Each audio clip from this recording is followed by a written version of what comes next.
Hi, everybody. We're live. We're here. Yay!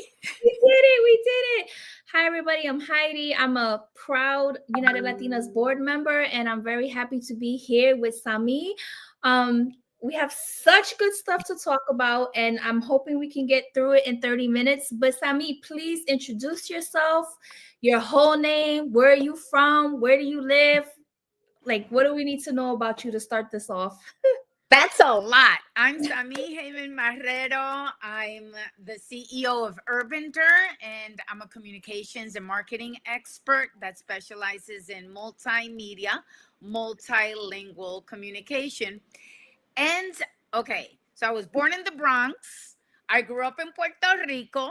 I moved back to New York and lived there for a little over a decade. And then I've been living for the last 21 years in Orlando, Florida. I think Wow. that sums it up.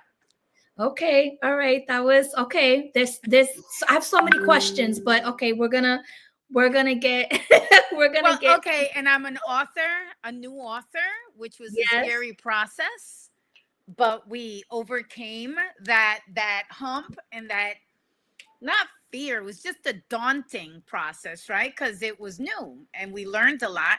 And so, but thankfully we surrounded ourselves by the right people that coached us through it. And we're here happy to celebrate becoming La Jefa, the angst and joys of a Latina carving her path in America. And Uh, that's it. It's a business memoir. So yeah, so it's been great. a huge congratulations to you on a successful book launch. Thank you. I was there, folks. It was a madhouse in the best way. So congratulations to you and making this happen, right? Seriously, making Mm-hmm. this, Sami. Um, today we have a few things to talk about. I'm gonna do my best to stay focused because there's just so many questions to ask you, and I think I want to jump right into it, okay? And I think we should start um with this right here. You talk about unlearning as a part of leadership, especially for Latinas. What were some of the earliest beliefs you had to unlearn about being agreeable or keeping the peace?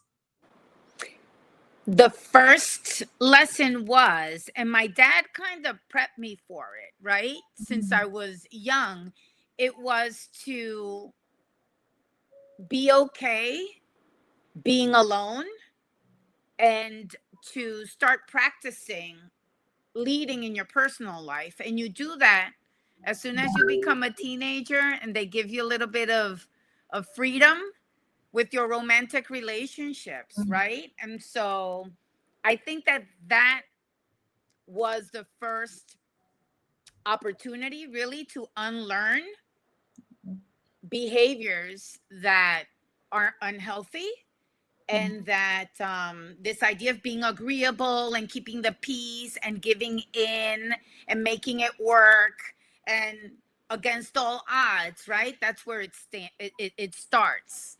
And of course you see it, especially in our Latino households, right? We see it all the time where women stay in these relationships that don't serve them, Yeah.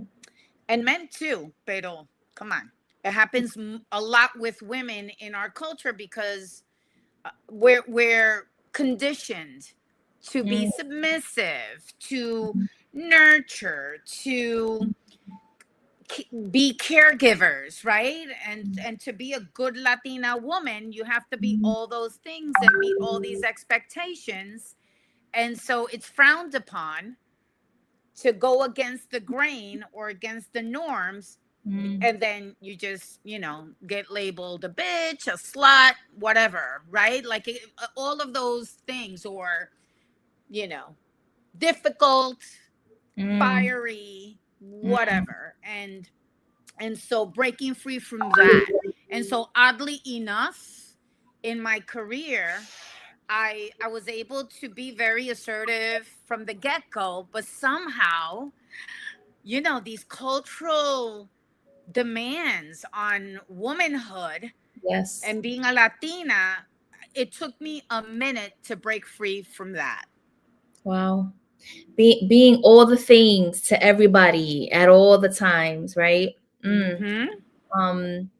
Mm. And we're evaluated, right? As for example, we're evaluated on how good we mother. I think that's, Mm. it's like the career, leadership in the community. None of that matters. You as a Latina, you are evaluated primarily on how you mother, and whether you're birth mother or not, right? So it could be, as godmother, you titi, right? Whatever. So you're evaluated on how you lean in on supporting the family. Yeah. Mm. And Mm. sometimes it's unfair because then you feel like you said, you have to be all things to all people, and that's not At all realistic. times. And it's not realistic, and it's not fair. Yeah. Let's just Yeah. say that. Mm-hmm. Mm. This is I think, a good segue to talk about accountability, right? You say accountability is not criticism, it's collaboration. I love that. Can you break down what that looks like in real life leadership moments? And I loved in the first question, you actually went first with the personal leadership, Mm-hmm. and then you went into like professional leadership. But Well, because you can exercise leadership only if you have good relationships, mm, right? mm, And so when we talk about accountability, whether it's in your personal life or in your professional life, or even if you're a business owner, like in our case, I think that it's about creating a dynamic where you can speak freely to the yeah. people around you, and that they understand that it's coming from a place of caring, right? From a Mm, place of love, from a place of wanting to reach this collective goal. And so that's the number one thing that I always keep in mind, whether it's in personal relationships or in professional relationships, is just making sure that we're all on the same page. And mm, please don't take offense mm, for what I'm about to say, yeah. because my intention, it's all about the intent, right? My Yeah. intention Woo. is, Yes. I'm being brutally honest, because not because I'm attacking you, it's Yeah. because I really want this to work. I Yes. really want us to achieve XYZ goal together. Mm, And so the problems start when people can't have these honest conversations for whatever reason, right? That they're not able to respond mm, favorably to these types of conversations, that actually my friend Dr. Shalonda Simmons Emanuel calls them the icky sticky conversations. And mm. I talk about that in the book, right? About the icky sticky, because she's had icky sticky conversations with me. And Yeah. so it's a lot of trial and error, Mm, and finding out those people that you can have these brutally honest conversations, yes. and they're not going to take offense, and you're not going to, but you Yeah. can't take offense either, Yeah. Yeah. because you know that their feedback is also from a place of love and caring, and their intent is not to hurt you. Yes. The intention piece, I think, is so critical, because you know how they'll say, oh, but how did they say it? And words matter. Yes. But the intention, what was the intention behind it? And when you're talking, I feel like the way you do it, the intention is for the greater good, right? For us to be able to make it work, right? But So not everyone sees it that way, yeah, yeah. right? And then I could be a little bit rough around the edges. People call it rough around the edges, but no, it's just that I'm very direct, Mm-hmm. because I try to make sure that there's no ambiguity, and Mm-hmm. sometimes to take away doubt or words that might be misinterpreted. You have to be very direct and very plain and simple with your language, and it could Mm, come across as being, wow, she's curt. And I said, no, I'm trying to be direct. For example, I had a client one time that she called me up, and she was like in a pickle, and she's like, oh my god, I need to prepare like this press release, and it's a very delicate situation. And I'm like, but don't you have your like PR team. And she's like, Mhm. yeah, but she tells me they're gonna yes me to death.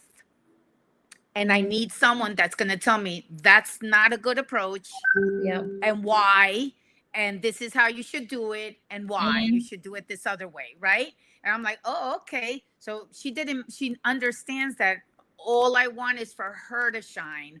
All I Yes. wanted for her to solve her problem, Yes. and that I might be a little rough, but it's a crisis, right? So I can't tiptoe around you, right? Because we have to solve for X. So, Yes. so that's, but some people can't take it.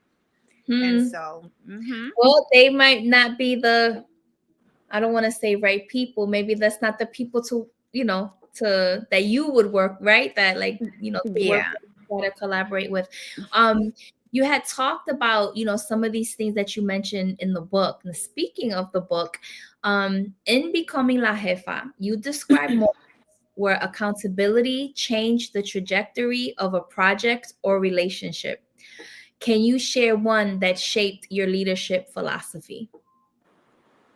Yes. There's one that really comes to mind, and it's with a dear friend, and we're still very close. I mean, this friend can call me now and I'll drop everything and go, right? And vice versa. Nice. However, one time we had a situation and I hold myself accountable Mhm. for why the relationship shifted a little bit. And it's because this person recommended me to one of her clients uh, to help with some video production. And it was in bilingual format. And so the client wanted my friend to do the Spanish version, but my friend is not a native Spanish speaker, And so then when I was talking to the client and they mentioned, oh, I want so and so to do the Spanish language recording with the teleprompter and all of that scripted, highly technical language too, right? In the sense where Mhm. it's like in the healthcare space. And so I told the client, because I couldn't help myself, right? But there was no ill will, no intent. I'm like, Mhm. oh, I don't think that's a good idea. And my friend wasn't in the room. I said, I don't think that's a good idea because the friend is not a native Spanish speaker.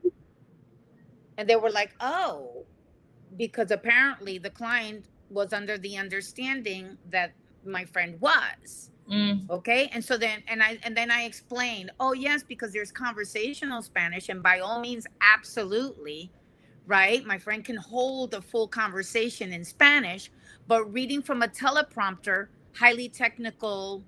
content, That's something different. and then deliver it in a natural way, it might affect the outcome of the project. So at that moment, I was just thinking business, right? The output and making my friend look good by Yeah. producing something of quality. And I totally threw them under the bus, right? So two Mm. hours later, my friend calls me and says, why did you throw me under the bus that way? Okay, she was direct, very direct. No, because we have that open relationship that we could be candid. And I was like, oh, snap, what did I do? I didn't even realize, Yeah. right? Because my intent was the project, make sure that the project to make my friend look good. So, make a long story short, she was pissed. Yeah. Um, Just a little bit. I A little bit. a little bit. I had to. I apologized immediately. I said, "Oh snap! I didn't even realize it wasn't my intention." Yeah. And so we hashed it out. At the moment, without losing respect for each other, right? It was a animated conversation, but without losing respect for each other. Yeah. We hung up, and she didn't call me for 3 months. And then after 3 months, and rightfully so, right? And so then I apologized. I said, holy crap, I didn't even realize. I felt so bad. And we recorded the piece anyway, and it wasn't good, right? So the Mm, outcome was exactly how I mm, expected it, what would happen. And so, how did it affect, to your question, how did that change the project? Well, they couldn't use the Spanish version, right? wow. Yeah. Because it didn't, because what I said was true, but the way I handled it was Mm, poor. Again, it wasn't my intent. I just wasn't thinking at the moment. 3 months go by, and so I call my friend. She picks up, and I say, okay, are you still mad at me? Because I know you love me. yeah. I know you love me, Yeah. right? And her answer was, I do love you, and we're good now. I'm not pissed off anymore. But listen to this, the texture of our relationship has changed. Mm, And I said, and that's okay. I could live with that as long as you're still in my life. wow. Wow. Right? And Mm, so and that's okay too, right? yes. And Yeah. so that's an example of accountability, Yes. of like, and it's just being honest with Self-aware, right? Self-aware. self-awareness of your role in the situation, Yes. but Yes. then and having also the capacity to say sorry.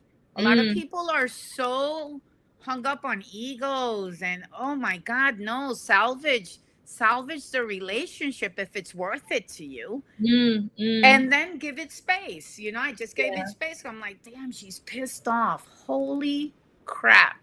Yeah. And so I gave it a little bit of space because I know there's love there.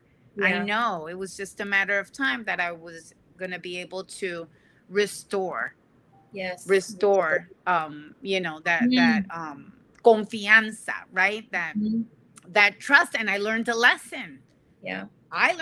Is just watch your mouth, Mm, think before you speak. This happened a mhm, long time ago. This happened, like, when was it, like maybe 8 years ago. So mhm. I've learned a lot, and then you grow from that. And Yes. then I've invested in taking emotional intelligence Mm, classes, right? And so you need to invest in yourself, because that's the only thing you can control is mm, you can't yeah. control how people react and all of that, but you can control how you, right, Yes. react to things, and the way you move. That was a good example. That was a good example, Sammy, because it was both played a part in that, right? And both, Mhm. so and luckily I'm happy to hear that that relationship has been healed, right? And repaired, and you still love each other, like you said, Mhm. right? Mhm. Um the next thing I want to talk about is still accountability. I think accountability is so critical to a functioning relationship, right? So Yeah. um you have actually a 4-step framework that I love for you to talk about a little bit. Mhm. Mhm. um Recenter the facts, reaffirm the goal, set a boundary, then decide. Can you Mhm. walk us through how this framework works in a real life scenario? You did talk about it a little bit. That's why I was like, this question Yeah. kind of And is a in good the book, segue. I provide an example of this too, right? And so, oh my God, this is so funny. So I had this client that I met, and I always have this thing where I don't like to do contracts for more than 4 to 6 months. Like, any kind of engagement with a prospective client at the beginning is going to be 4 to 6 months, because we need to feel each other out and make sure that we're aligned and that we have the same values and they can tolerate candidness and honest feedback, right? Because I know this is a lot. I'm not for everyone, and that's okay. I get it. And so, anyway, I I got met this. nothing but love for you, Sammy, and I people know, love but I you mean, girl, across the land. People I love just you. try to So keep it continue. real. I'm not for everybody, and that's okay. But I Yeah. try. I really do try. Yeah. So I had this client that we engaged with, and the project had two prongs. It had a nonprofit and a for-profit. And so the for-profit was for the established business, to help them with rebranding and all of that marketing stuff that was already on its way because they had a brand, they were an established business, all that. But then the other part was to establish a nonprofit, right? They Mm-hmm. wanted to establish a nonprofit. And I was like, okay, yeah, I work a lot in advocacy and nonprofit. I have a nonprofit myself. And I'm like, yeah, totally. We can help you with that. This person traveled all over the world, like Singapore. Oh my God, it was insane, right? Yeah. Very hard to pin him down. Make a long story short, with the marketing stuff, we already were moving along and we already like in month 3 or 4 and things were already almost done. Mm-hmm. And but for the nonprofit part, it was since I didn't have a brief, like a client brief to know what's the mission, what's your target, what's the audience, what's the societal pain point that you want to address. All of these, who's your board? Who are you thinking for your board? Right. So I couldn't pin him down to have like this hour and a half level setting Mm-hmm. meeting to get all the intel dump that I needed to start formulating a strategy and a plan and setting everything up. Anyway, emails to the to his assistant. There's no way that we could pin this guy down. And after 4 months, one day, all of a sudden I get a text like at 5 p.m.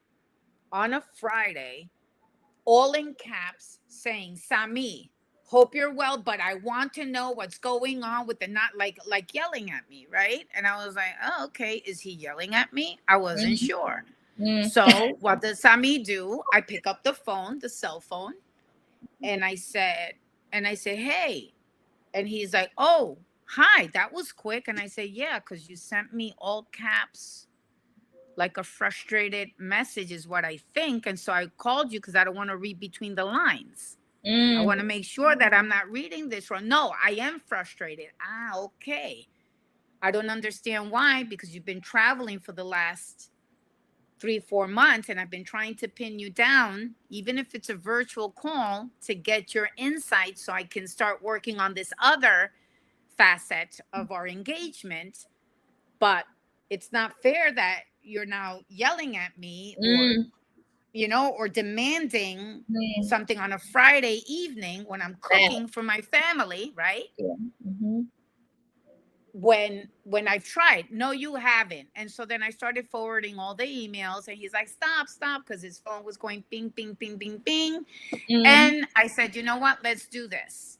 Let's talk on Monday. Are you in town next week? Yes. And I said, and then we'll circle back on it.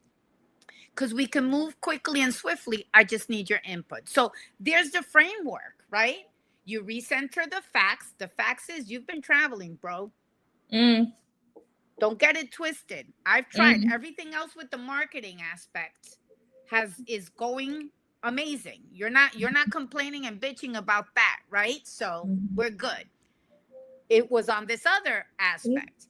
Then I reaffirmed the goal. Oh, the goal. I reaffirmed the goal. I said, by the way, I asked him before hanging up, why do you want to start a nonprofit? Let's start there. Because you mentioned it, but I don't understand the why. I want to know your why. And his answer was, because I want to have publicity. And I said, intention. So I said, for publicity. I should have asked you before because we're not aligned. Yeah, that felt right. that. So then, I would have been like, oh. Yeah. So when I said recenter the facts, you've been traveling, reaffirm the goal. I wanted to know what's your goal with this, right? And it's not to impact others. No, he wanted publicity for his firm, right? And so now I have a nonprofit, whatever, which is fine. That's not me. That's not how I roll. And then set a boundary, which was, let's talk next week. I'm going to set a boundary, and then I decide. And the decision came when after I spoke to him, all calm, cool, and collected. I wasn't upset or anything. I called Shalonda, my friend again, Dr. Shalonda. She's my conversation. Icky sticky conversation. She's my confidant, right? So then I called Shalonda, and that's when I was like, could you believe? I was so mad, but I vented with her. and she told me, okay, calm down. What do you want to do? Because she was working with me on this project. Yeah. She tells me, do you want to break up with him? And I said, let's go. She's like, great. Send back the retainer. Send back the Wow. check that just cashed. Send back the retainer, and I'll talk to their CFO, and you don't have to talk to this guy again. But we wrapped up the marketing part that was already on the way. Another 2 weeks of work on the house. On the house. Like I Wow. didn't try. I returned the retainer because yeah, I don't need people talking smack about me either. Right. Yeah. So then I finished and that's it. And then now when people have asked me, hey, are you working with so and so? I say, no, we're not working together anymore. And they say, We're really? not What aligned. happened? We're not Yeah, what aligned. happened? And I said, no, we're just not aligned. Yeah. And Yeah. that's it. And let people interpret that however they want. Yeah. Right? Yeah. Yeah. Okay, I'm digging that framework. Recenter, reaffirm the The goal, set goal. a boundary, then decide. Yes. Mm-hmm. Okay, this next question, this is a good one. At what point does the focus shift from collaboration to self-protection, and how do you make that call without guilt? I feel like you just spoke about this, but Yeah. if you want to go a little deeper, because I mean, that's Yeah. pretty important, right? Well, at the moment you feel attacked and threatened, that's the Mm, moment that you need to pause and reevaluate this relationship. yes, yes. Because if it's for something as simple as you haven't been around, Mm, you're going to react in this way in a very disrespectful manner, like with the capital letters and all of that. I'm like, yeah, you're a CEO, but I'm a CEO too. And that, mm, and then you're unfair too. You're being mm, unfair because you're not owning your part. I'll own my mm, part, but you're not owning yours. Right. And so then we can't meet in the middle if you have a chip on your shoulder and you're not willing to have the icky sticky conversation. Right. And mm, so it yeah, that's when you have to decide, is this worth it? And mm. when and your gut tells you, right? Yes, You said, yes, how do you know that you can step away from this guilt free? And it's all because your gut's telling you, you know yeah, guards up, self-preservation. yeah. This person might be vindictive. They're kind Mm, of threatening you. They're kind of, no, this is not okay. And so yeah. then, oh, guilt free. I sleep well at night Mm, because I that, know that I treat people, with yes, respect, yes, even if it's a difficult situation. I really try to not be disrespectful and not to attack people. yes. Uh, yeah. Mm. I can't believe we have like 2 minutes left. Almost 3 minutes. So I wanted to ask you this because it's still in the same realm, but you talked about it and I love it when you say I don't abandon my standards for anyone. What has holding that standard cost you and what has it given you? Well, like you could see, it cost me some business, Yeah. right? It cost me business monetarily, but I can be at peace. I don't have to Mm, deal with, you know, that. personas. Let's call it like that. And what it's given me is long-lasting relationships. Oh, Long-lasting relationships. The people yes, that get me, that understand me, that are not offended easily, yes, and that know that, and that I count on too for honest feedback. I say, yes, what the hell am I doing wrong? Please tell me. And they yes, do, right? yes. And I'm like, oh, okay. Like Shalonda, she told me Mm. one time, you're a great leader, but you're not so good at managing people. And I'm like, wait, what? Right? And I'm like, oh, okay. And she's like, she told me the good thing is that you're coachable. And I'm like, yeah, but at 55 years old, do I really want to learn how to Yeah, manage people? Nah. yeah. So Now, that's it. I don't. okay, one more question, and then I want you to be able to. I know you have an event coming up in January, so if you could maybe talk about it, and then after we'll make sure that we put it in the links. Um, what's one courageous action listeners can take this week to embody the Jefa mindset? Yeah. The courageous thing you can do is find the confident, and you know who that person is. You know who that person is, and tell and ask them, Yes. lay it on thick and tell Mm, me what you know me better than anybody. mm, And I know that whatever you're going to tell me comes from a place of love. And I mm. need you to tell me what patterns or what behaviors Yes. in me you see that are detrimental to me building relationships with other people. Wow, And then Sami. they'll tell you, someone that's a real good confident for me too, aside from Shalonda, is my brother. He doesn't Mm, mince words, and we're able to talk, and he's told me a couple of pretty hefty things, right? About what he sees, and vice versa. I've been able to tell him too, but there's no ill will. Like, I know it comes from a place of not, it's not an yes. attack, it's an Yes. Yes. observation, right? Well, I love that, Sami. And thank you so much for sharing 30 minutes of your wisdom, your experiences, lessons learned, right? And we're over, but I still want you to talk about if you what's the event that's happening in January, and how can people order your book? You can order the book at becominglajefa.com, and the event is Becoming the Boss. It's January 11th in the evening, and it's going to be a lot of fun. It's virtual. It's a virtual event that we're working together with Edie Santiago out of Chicago. Oh, Edie's. And so it's going to be a 1.5 hour workshop that is informed by Becoming La Jefa. As part of the bundle, you get the book, you get the 1.5 hour session, you enter to win a one-on-one session with me. There's a couple of goodies there. The book will be signed. You also get a machete bookmark. So we're trying to do something Ooh! really fun and unique Yep. for people to just share space and learn. I learn too, because I believe in peer-to-peer mentorship Yeah. and coaching, and so I always learn something from Yeah. these workshops. Oh, wonderful. All right, Sami, thank you so much. Bye, everybody. Thank you.